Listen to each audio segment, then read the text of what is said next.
Sir நதியெல்லாம் ஓடி பார்த்துருக்கீங்களா sir நீங்கள்? பார்த்துருக்கேன். சீராக போகுங்க. Yes sir. அதே மாதிரி தான் சார்.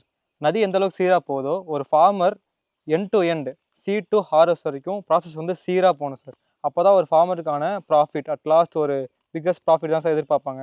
அந்த ப்ராஃபிட் அடைய முடியும் சார். ஸோ அந்த ப்ராஃபிட்டை கண்டினியூஸாக அடையாதுக்காக நம்ம இங்கே ஸ்கொயர் ஃபீட் கார்டனிங் சொல்லிட்டு ஒரு மெத்தட் பண்ணிட்டு இருக்கோம். அதை பற்றி இன்றைக்கி பார்க்கலாம் சார். பார்க்கலாங்க சார். ஃபஸ்ட்டு ஸ்கொயர் ஃபீட் கார்டனிங்னா என்னென்னு பார்த்துலாம் சார். ஸோ ஃபார்மர் வந்து மோனோ கிராப்பிங் பண்ணுறாரு இல்லை இன்டர் கிராப்பிங் பண்ணுறாரு. அப்போ இடையில நமக்கு ஸ்பேசஸ்லாம் லெஃப்ட் ஆகும். அதே மாதிரி அந்த ஒரு சிங்கிள் கிராப்புக்கான ஸ்பேஸ் தான் அதுவானா ஒரு பெரிய கேள்விக்குறி இருக்குங்க சார். அதே வந்து நம்ம ஸ்கொயர் ஃபீட் கார்டன் என்ன பண்ணுறோன்னா ஒரு ஸ்கொயர் ஃபீட்டுக்கு எவ்வளோ ப்ராஃபிட் பார்க்க முடியும், எத்தனை கிராப்ஸ் க்ரோ பண்ண முடியும், எந்தெந்த கிராப்ஸ் எத்தனை அந்த ஒரு ஸ்கொயர் ஃபீட்டில் க்ரோ பண்ண முடியும்னு சொல்லிட்டு நம்ம செக் பண்ணிக்கலாம் sir. Okay. So at same time நம்ம அந்த ட்ராப் கிராப்ஸ் கம்பேனியன் கிராப்ஸ் போடுறது மூலிமா அந்த ஒவ்வொரு கிராப்பும் ஒவ்வொன்றா சார்ந்து இருக்கும் சார். ஸோ அதோடைய ஈல்டை வந்து இது இன்க்ரீஸ் பண்ணி கொடுக்கும். இதுக்கு வர பெஸ்ட்டை வந்து இது ட்ராப் பண்ணும். ஸோ இந்த மாதிரி வந்து சீக்வன்ஸாக வந்து இந்த ஸ்கொயர் ஃபீட் கார்டனிங் ரன் ஆகும். அட் லாஸ்ட் நமக்கு வந்து ப்ராஃபிட் வந்து மந்த் பை மந்த் வந்துகிட்டே இருக்குது நமக்கு. ஸோ பார்த்தீங்கன்னா இங்கே நம்ம ஃபாலோ பண்ணிக்கிறது என்னென்னா மொத்தம் 4 கிராப்ஸ் நம்ம ஃபாலோ பண்ணியிருக்கோம் சார். ஒன்று வந்து டொமேட்டோ, இன்னொன்று வந்து ரேடிஷ், கேரட், பீட்ரூட் இது நம்ம பண்ணியிருக்கோம். அப்புறம் கேபேஜ் ஒன்று பண்ணியிருக்கோம் சார். போய் பார்க்கலாங்களா? பார்க்கலாம் சார். ஸோ நாங்கள் டெஸ்ட் பண்ண வரைக்கும் டொமேட்டோ வந்து ஒரு ஸ்கொயர் ஃபீட்டில் ஒன்று தான் வைக்க முடியும். ஏன்னா அதோட கெனோப்பி அந்த மாதிரி. அதே வந்து ரேடிஷ் பார்த்தா ஒரு ஸ்கொயர் ஃபீட்டில் 9 to 16 ரேடிஷ் வைக்கலாம் சார் அதுக்குள்ளே. அதே மாதிரி தான் சார் கேரட்டு, பீட்ரூட்டு எல்லாமே. அதேமாதிரி கேபேஜ் ஒன்று வைக்க முடியும். ஏன்னா அதோட கெனோப்பி பொறுத்து அது நம்ம கவுப்பி, ஃபெனுக்ரிக் இதெல்லாம் வந்து நம்ம சைடில் ஷோ பண்ணிடுறோம். ஏன்னா அட்மாஸ்பியரிக் நைட்ரஜன் வந்து இது ஃபிக்ஸ் பண்ணி கொடுக்குது. ஸோ அந்த டொமேட்டோ வந்து நல்லா வளர்றதுக்கு நமக்கு ஹெல்ப் பண்ணுதுங்க சார். ஸோ இப்போ நீங்கள் பார்க்கலாம் ஒரு இடத்துல பார்த்தீங்கன்னா நமக்கு ஒன்றே தான் டொமேட்டோ தான் இருக்கும். அதே மாதிரி கேபேஜ் ஒன்று தான் இருக்கும். இங்கே நீங்கள் பார்த்தீங்கன்னா ரேடிஷ் வந்து நமக்கு 9 இருக்கும். Okay sir. ஸோ இந்த மாதிரி பண்ணும்போது ஃபார்மருக்கு வந்து இயர் ரவுண்ட் இன்கம் இருக்கும். அதுவும் எப்படி நான் சொல்கிறேன் சார். ஸோ ஃபஸ்ட்டு வந்து ஒரு க்ரீன்ஸ் நம்ம எதாவது போகிறோம்னு வச்சுக்கோங்க, ஃபெனுக்ரிக் போகிறோம்னு வச்சுக்கோங்க, கஸ்தூரி மெத்தி நம்ம என்ன பண்ணுறோம் 20 டேஸில் நம்ம சேல் பண்ணிடுறோம். அதுக்கடுத்து 45th டே வந்து நமக்கு ரேடிஷ், 75th டேலேருந்து 90th டே வரைக்கும் நமக்கு வந்து டொமேட்டோ கிடைக்குது, 100th டே 20th டேல வந்து நமக்கு கேரட் கிடைக்குது. ஸோ வந்து ஒரு ஃபார்முக்கு வந்து சீக்வன்ஸாக போயிட்டுருக்கு.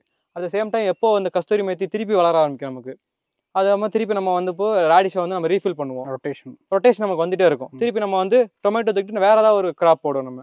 So at the same time சாயிலோட வெல்த்தும் இங்கே மெயின்டைன் ஆகும். ஏன்னா டிஃப்ரெண்ட் கிராப்ஸ் நம்ம ட்ரை சார் ட்ராப் கிராப்ஸ் நம்ம கம்பேர் கிராப்ஸ் நம்ம போட்டுருக்கும் போது சாயிலோட ஹெல்த்தும் நமக்கு வந்து மெயின்டைன் ஆகும். ஸோ எந்த சாயில் நம்ம எக்ஸ்ப்ளாய்ட் பண்ண போகிறது கிடையாது.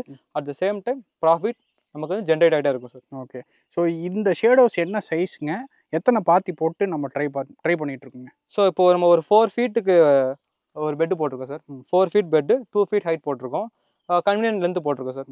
இது மாதிரி இங்கே நம்ம 4 பெட் இருக்குது. ஸோ 4 பெட்டில் இனிஷியலாக நம்ம ஸ்டார்ட் பண்ணியிருக்கோம். ஒன்ஸ் வி அச்சீவ் த ப்ராஃபிட்ஸ்னால் நம்ம அப்படியே வந்து எக்ஸ்பாண்ட் பண்ணுற மாதிரி பிளானிங் சார். இப்போது ஃபெர்டிகேஷன் பார்த்தா இது சின்ன இடம்ன்றதுனால இது வந்து நம்ம மேனுவலாக பண்ணிடுறோம். Yes sir. மேனுவலாக வந்து பேட்டரி ஆப்ரேட் ஸ்ப்ரேயரில் நம்ம பண்ணிடுறோம். ஸோ டெய்லி வந்து இங்கே நம்ம குக் பண்ணுறோம் பார்த்தீங்களா, குக் பண்ணுற ரைஸ் வாட்டரை வந்து நீங்கள் கொடுத்துறோம் சார் டெய்லியும். ஸோ டெய்லியும் கொடுத்ததுனால வந்து இங்கே இருக்கிற மைக்ரோ பயோம்ஸ் வந்து நம்ம பார்த்துக்குறோம். ரைஸ் வாட்டரில் கல்ச்சர் ஆகுங்களா மைக்ரோ? ஆமாம் சார். ரைஸ் வாட்டர் வந்து நமக்கு ஸ்டார்ச் இருக்கும். ஸோ தட் மைக்ரோ பயோம்ஸ்க்கு வந்து ஒரு ஃபுட் சோர்ஸாக இருக்கும். ஃபுட் சோர்ஸுங்க. Yes sir. ஓகே. ஸோ அது மல்டிபிளாக க்ரோ ஆகிட்டே இருக்கும். அட் த சேம் டைம் நம்ம வீக்லி வைஸ் பஞ்சகவ்யா கொடுத்துட்ருக்கோம், மீனமிலம் கொடுத்துட்ருக்கோம். அது இல்லாமல் வந்து இப்போ பார்த்தீங்கன்னா பூச்சி தாக்குதல் இருக்கும். இதுக்கும் பார்த்தா நம்ம இங்கேயே வந்து அக்னி கரைசல் அதெல்லாம் நம்ம நீம் அஸ்திராலாம் ப்ரிப்பேர் பண்ணிக்கிறோம் சார். ப்ரிப்பேர் பண்ணி நம்ம ஸ்ப்ரே பண்ணிடுறோம். ஸோ அதனால் நம்ம எந்த ஒரு பெஸ்டிசைடும் போகிறதில்ல, நம்ம இன்புட்ஸும் வெளியே பெருசாக வாங்குறதில்ல. நமக்கு அக்னி அஸ்திரா தயார் பண்ணுறதுக்கு 10 கசப்பான இலைகள் இருந்தால் போதும். அதை நம்ம இங்கே நம்மளுடைய ஃபீல்ட்லேயே இருக்குது, எடுத்து நம்மளே மிக்ஸ் பண்ணிக்கிறோம். ஸோ எந்த ஒரு இன்புட்டுக்குமே நம்ம வெளியே போகிறது கிடையாது. ஒரு சஸ்டைனபிளாக நம்ம அந்த அக்ரிகல்ச்சரை பண்ணிகிட்ருக்கோம் சார். சந்தோஷ், நீங்கள் வந்து போன வீடியோவில் ஃப்ளோ பற்றி பார்க்கலான்னு சொன்னீங்க. பட் அதுக்கு முன்னாடி ஸ்கொயர் ஃபீட் கார்டனிங் பற்றி பார்த்தோம். இந்த ஸ்கொயர் ஃபீட் கார்டனிங்க்கும் ஃப்ளோக்கும் எப்படி கனெக்டடுங்க சார்? இப்போ நான் சொன்னேன்ல சார், ஸ்டாக்அவுட் சோயிங் மூலிமா ஃபார்மருக்கு இன்கம் வந்து ஜென்ரேட் ஆகிட்டே இருக்கணும். ஸோ அது one of the flow. So நதி எப்படி சீராக போயிட்டுருக்கோ, ஸோ ஃபார்மருக்கும் ப்ராஃபிட் சீராக வந்துகிட்டே இருக்கணும். ஸோ அதில் ஒன்று தான் சார் நம்ம square feet gardening. So next வந்து ஃப்ளோவில் இருக்கிற மற்ற லீன் பிரின்சிபல்ஸை நம்ம வந்து நெக்ஸ்ட் வீடியோவில் பார்த்துடலாம். ஷூர். சந்தோஷ், லீன்ன்றது நனிலம் ஈகோ வில்லேஜில் ஒரு புதுமையான கான்செப்ட் நம்ம இம்ப்ளிமெண்ட் பண்ணியிருக்கோம். எனக்கு தெரிஞ்சு ஒரு யூனிக் கான்செப்ட் இந்தியாவிலேயேங்க. ஸோ கண்டிப்பாக வந்து ஒரு கம்யூனிட்டி கிரியேட் பண்ணணும்னு நான் நினைக்கிறேன். அதுக்கு நம்ம என்ன இனிஷியேட்டிவ் எடுக்கலாங்க? ஸோ வேரியஸ் ஃபீல்ட்ஸில் வந்து லீன் எக்ஸ்பர்ட்ஸாக இருக்கிறவங்க வந்து அவங்களுடைய நாலேஜை வந்து எப்படி ஃபார்மிங்க்கு கொண்டு வரலாம் அப்படின்னு சொல்லிட்டு செக் பண்ணுறோம் sir. So we are open to collaborate with experts in lean across various domain sir. Okay sir, எப்படி காண்டாக்ட் பண்ணலாங்க உங்களை? சார் அவங்க வந்து நம்மளுடைய வெப்சைட் செக் பண்ணலாம். ஸோ அங்கே நம்ம காண்டாக்ட் நம்பர் இருக்குது, அங்கே நம்ம என்கொயரி ஃபார்ம் இருக்குது. ஸோ அது மூலிமா நம்மளை காண்டாக்ட் பண்ணலாம் சார். ஓகே, இதை தாண்டி உங்ககிட்ட இன்னொரு மாடல் இருக்குது, ஓணன் ஏக்கர், அதை பற்றி சொல்லுங்கள். சார் ஸோ நம்மளோட நன்னிலம் ஈக்கோ வில்லேஜ் கம்யூனிட்டியில் நீங்களும் ஜாயின் பண்ண விருப்பப்பட்டீங்கன்னா, ஒரு இன்வெஸ்டராக ஜாயின் பண்ண ஆசைப்பட்டீங்கன்னா, ஓன ஏக்கர்னு சொல்லிட்டு ஒரு ப்ரோக்ராம் இருக்குது. அது மூலிமா நம்மளோட கம்யூனிட்டியில் நீங்கள் ஒரு மெம்பர் ஆகலாம். இந்த வீடியோவில் ஸ்கொயர் ஃபீட் கார்டனிங் பற்றி பார்த்தீங்க. அடுத்த வீடியோவில் சந்தோஷ் அவர்கள் வந்து ஃப்ளோவை பற்றி ஒரு டீட்டெயில்டு எக்ஸ்ப்ளனேஷன் கொடுக்க போகிறாரு. ஃப்ளோன்ற கான்செப்ட் என்ன அப்படின்னு சொல்லி ஸ்டே டியூன்ட்.